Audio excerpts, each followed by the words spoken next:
کچھ عرصے بعد 100 سال بعد 150 سال بعد 50 سال بعد ایک ایسی لہر آتی ہے کہ فطرت خود اپنے نظام کو درست کر دیتی ہے، چاہے انسان اسے کتنا ہی بگاڑنا چاہے. یہ دو خصوصاً پاؤں کا جو رائٹروں کے لیے، شاعروں کے لیے تو یہ بہتری ہے میرے خیال میں ہاں، کہ ہم میں نے اس موضوع پہ بہت نظمیں، اور نظمیں تو کم لیکن غزلیں بہت کہی ہیں. مطلب کلام ہوتا رہا ہے مسلسل، بالکل بہت اور وہ ایک سلسلہ ہے. اچھا صاحب، ہماری آپ کی محبت ہے، آپ کے چاہنے والے جوق در جوق ہمارے دیوار کے سائے تلے جمع ہونا شروع ہو گئے ہیں، اور ان میں شاہد اختر صاحب ہمارے دوست ہیں، علی ہیں، اور ماشاءاللہ بہنوئی بھی ہیں. تو بہت کم پروگرامز میں آتے ہیں، مگر دیکھیے آپ کو سننے کے لیے گڑگاؤں سے آداب کہہ رہے ہیں. دانش اقبال میرا ہمارے بڑے سلام کہیے، ہاں، میرا دانش آداب. اقبال موجود ہیں. دانش اقبال صاحب بہت ہی مصروف ترین رائٹر اور شخصیت ہیں دلی کی، مگر اگر وہ کسی پروگرام میں آ جائیں تو اس کا مطلب ہے کہ پروگرام جو ہوگا وہ کیا ہوگا، آپ سمجھ سکتی ہیں. احمد علی برقی اعظمی صاحب ہمارے عزت بزرگ افزائی. دوست، اور برقی صاحب بھی سلام فرما رہے ہیں. وسیم ملک سورت صاحب سلام کہہ رہے ہیں. معصومہ روح والا بامبے سے ہماری دوست ہیں، وہ آداب کہہ رہی ہیں. سنتوش بقایا ہماری بڑی اچھی میرا بھی انگریزی سلام، شاعرہ ہیں، وہ آداب کہہ رہی ہیں. اور ایم ڈی میرا خان آداب. صاحب دلی سے آداب کہہ رہے ہیں. عامر زبیری صاحب آداب کہہ رہے ہیں. ڈاکٹر نیلوفر پرویز میرے خیال میں پٹنہ سے آداب کہہ رہی ہیں، آپ کا شعر بھی کوٹ کر رہی مجھے ہیں. بھی اور جی. فاروق انجینئر بھائی آداب کہہ رہے ہیں. اطہر خان ہمارے دوست ہیں، رنگ منچ کے ساتھی ہیں اور ٹورانٹو سے جی دیکھ رہے ہیں. تو بہت سارے دوست، ہم دوستوں کو یہ بتاتے چلیں کہ آج کا پروگرام قدرے مختلف ہوگا، اور یہ جو اتنے سلام ہم نے پہنچا دیے، اب سے کوئی 5-10 منٹ تک وہ سلام کا سلسلہ بند رہے گا، کیونکہ میں ایک طویل نظم کی فرمائش کرنے جا رہا ہوں، اور بچپن کی باتیں اور ماحول کی باتیں اور پرورش کی باتیں جو ہوں گی، اس کے لیے جستہ جستہ سوال کے بجائے ہم نے ایک نیا طریقہ یہ سوچا کہ عشرت آفرین صاحبہ کی ایک مارکت الآراء نظم ہے، میری بستی، وہ ہم سنیں گے. اور اس نظم کے ذریعے آپ ان کی پوری یعنی پروان اور پوری تربیت اور ہر چیز اس میں موجود ہے. تو پہلے ہم وہ نظم سنیں گے. شروع میں اس لیے سن لے رہے ہیں کہ اس سے پہلے کہ عشرت آفرین صاحبہ تھک جائیں تو ان کو پہلے تازہ دم یہ چیزیں ہم سن لیں. تو اس نظم کی فرمائش کرتے ہیں صاحب. بڑی دوست بھی سارے تیار ہیں، تو محترمہ اس نظم سے شروعات کی جائے. بسم اللہ. جی ضرور، میں ابھی آپ کی خدمت میں پیش کرتی ہوں. تھوڑی سی زیادتی ہے کہ آتے ہی بالکل کر دیا، مگر نہیں اس کے علاوہ تو چارہ نہیں. آپ ہاں ہاں آپ نے بہت اچھا کیا کہ اس کا یہ تھوڑا سا رنگ بدل دیا، کیونکہ شاعر چاہتا ہے کہ اس کی شاعری ہی کے ذریعے سے اس کے تمام احساسات کی ترجمانی ہو. اور میں پہلے تو آپ کے تمام سننے والے، دیکھنے والے اور تمام دوستوں کو جنہوں نے سلام پہنچایا، میں ان کی خدمت میں آداب سلام کرتی ہوں. اور بہت شکریہ کہ آپ اس وقت یہاں موجود ہیں میری حوصلہ افزائی کے لیے.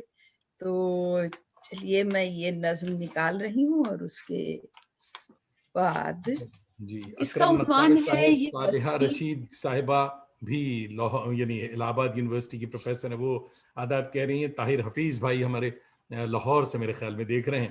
تو میرا چلیے، آداب، ہاں آداب، سبوں کو آداب میرا کے ساتھ. آداب. حضرات چلیے نظم سنا جائے، تو سلام اور کلام کا سلسلہ بعد میں.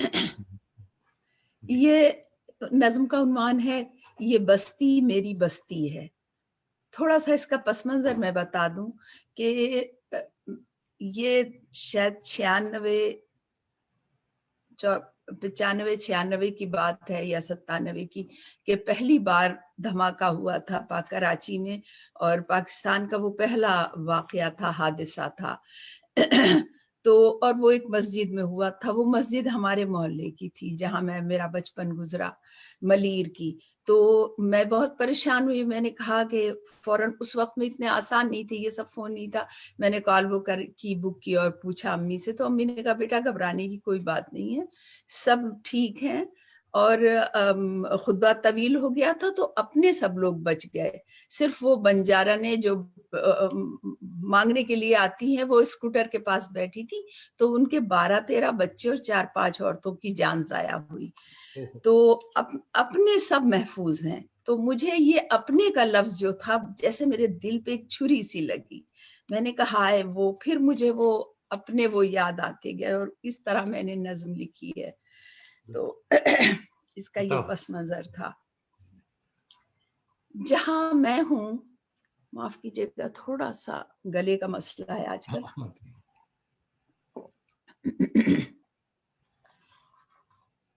جہاں میں ہوں یہاں جب رات ہوتی ہے تو اس ساحل پہ سورج نور برساتا ہے، جس کی ایک ایک موج رواں کے ساتھ میرا دل دھڑکتا تھا، دھڑکتا ہے۔ یہ میرا شہر، یہ میری گلی، میرا محلہ ہے، جو میرا بس چلے میں اس گلی کی دھول پلکوں سے اٹھا لوں، چوم لوں، اس میں نہا لوں، اوڑھ لوں، اس کو بچھا لوں اور اس میں دفن ہو جاؤں۔ جو میرا بس چلے میں اس گلی کی دھول پلکوں سے اٹھا لوں، چوم لوں، اس میں نہا لوں، اوڑھ لوں، اس کو بچھا لوں اور اس میں دفن ہو جاؤں۔ یہ اجلی دھول جس میں میری یادوں کے ہزاروں رنگ رقصاں ہیں، جہاں اب بھی میرا بچپن سنہری تازیوں کی پنیوں سے اور رباسن کے درختوں سے مجھے آواز دیتا ہے۔ وہ کہتا ہے یہاں آؤ، ادھر دیکھو، ابھی تک یہ محلہ پہلے جیسا ہے۔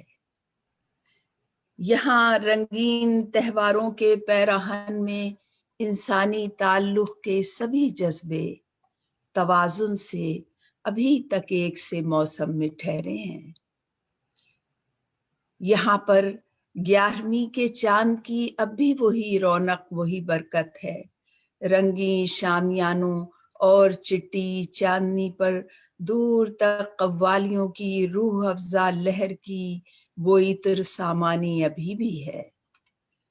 وہی ڈھلتی ہوئی شب اور وہی خواجہ کے دیوانوں کی آوازوں کی سرمستی، وہی خواجہ میرے خواجہ معین الدین کی گردان، اس گردان میں اللہ جانے کیسا جادو تھا کہ اب تک حافظے سے اس کی شیرینی نہیں جاتی۔ یہاں ماہ محرم کی نموداری پہ یکساں جوش سے فاروق و حیدر، عائشہ و فاطمہ مل کر سبیلیں اب بھی ننھے منھے ہاتھوں سے لگاتے ہیں۔ وہ مٹی کے گھڑوں پر سرخ کابس مل کے ان کو رہگزر پر ایک سی ترتیب سے اب بھی سجاتے ہیں۔ سبیلیں سرخ کپڑوں سے مزین جگمگاتی ہیں، ہر ایک پیاسے کو رستہ روک کر پانی پلاتی ہیں۔ یہاں عثمان بابا والا اونچا تعزیہ اب بھی کھڑا ہوتا ہے، جس کی جھلملاہٹ میرے اندر ایسے رقصاں ہے کہ اس کی خیرگی سے روح تک میری منور ہے۔ میرے اندر جو ہے ایک درد کی ننھی سی لو روشن، اسی آواز کی بالیدگی کا ایک پرتو ہے۔ میرے عثمان بابا کی وہ اشکوں سے دھلی آواز، 9 کی رات کو جو وہ شہادت نامہ پڑھتا تھا، غم شبیر کا یہ سوز اس پر ختم تھا گویا۔ عجب کردار تھا عثمان بابا کا، ہر ایک بچہ تھا اس کا سر چڑھا، چاہے وہ جس کا ہو۔ سکینہ ماروی سے لے کے وہ گلیوں میں جھاڑو دینے والے اپنے جوزف داس کا لڑکا تلک اس کا چہیتا تھا۔ عجب فہرست تھی اس کی کہ اس فہرست میں کوئی نہ گورا تھا، نہ کالا تھا، نہ اونچا تھا، نہ نیچا تھا۔ ہمارے اس محلے میں خدا کے فضل سے ہر سمت ڈھیروں ڈھیر بچے تھے۔ کبھی ایسا بھی ہوتا تھا کہ سب ایک ساتھ ہی عثمان بابا پر اچانک کبھی ایسا بھی ہوتا تھا کہ سب عثمان بابا پر اچانک ساتھ ہی یلغار کرتے تھے، مگر پھر بھی برابر سے نہ جانے کس طرح ہم سب میں وہ جنگل جلیبی بانٹ دیتا تھا۔ ہمارے اس محلے میں کئی کردار تھے جن میں وہ گہری گہری کالی آنکھوں اور شیشے کی جھلمل لوڑھنی والی سکینہ ماروی میری سہیلی تھی۔ سکینہ ماروی میری سہیلی تھی، وہ پٹری پار سے پینے کا پانی لینے آتی تھی۔ ہمارے گھر کے اور مالیر کے اس کھیت کے مابین یہ ایک ریل کی پٹری خط تنسیق تھی گویا۔ ہمارے گھر کے اور مالیر کے اس کھیت کے مابین یہ ایک ریل کی پٹری خط تنسیق تھی گویا۔ سکینہ ماروی بھی کیا جب لڑکی تھی جو میری زبان سے اور میں جس کی زبان سے نابلد تھی، پھر بھی جانے کس طرح شیر و شکر تھے ہم۔ ہماری چھوٹی چھوٹی خواہشیں ہر طور ہم آہنگ تھی اتنی۔ بظاہر تو ہمارے درمیان ماحول نے ایک بے ضرورت حد فاصل کھینچ رکھی تھی، مگر پھر بھی نہ جانے کیا کشش تھی کھڑکیوں کے اس طرف سے جھلملاتی ماروی کی کالی آنکھوں میں نہ جانے کون سا جادو تھا ان ظالم دوپہروں میں جو کچی نیند سوتا چھوڑ کر ماں کو دبے قدموں میں آ چھپتی تھی پیڑوں میں۔ عجب بے خوف موسم تھے۔ ہم اکثر باغ سے امرود کی چوری میں پکڑے جا سکے، جو کچی نیند سوتا چھوڑ کر ماں کو دبے قدموں میں آ چھپتی تھی پیڑوں میں۔ عجب بے خوف موسم تھے۔ ہم اکثر باغ سے ایک ساتھ ہی امرود کی چوری میں پکڑے جا چکے تھے، پر سمجھ میں یہ نہیں آتا کہ مالی کی ہر ایک گالی، ہر ایک پتھر اکیلی ماروی ہی کے لیے مخصوص تھا کیوں کر۔ ہمارے اس محلے کے سرے پر آخری گھر مائے کا تھا۔ یوں تو کہلاتی تھی مائے بوڑ والی، لیکن اس کے گھر کے آنگن میں فقط ایک نیم ہوتا تھا۔ کوئی جب پوچھتا مائے سے وجہ تسمیہ اس نام کی تو وہ بہت دھیرے سے ہنستی اور کہتی تھی، اجی وہ بڑ کا اونچا پیڑ تو میں ہوں۔ کبھی ہنستی ہوئی آنکھوں میں اس کی جھانک کر دیکھو تو لگتا تھا چھلک اٹھیں گی، پر اتنا ہی کہتی تھی، کبھی لاہور دیکھا ہے؟ میاں والی سے گزرے ہو؟ نہیں دیکھے اگر یہ شہر تو کیا خاک دیکھا تم نے دنیا میں؟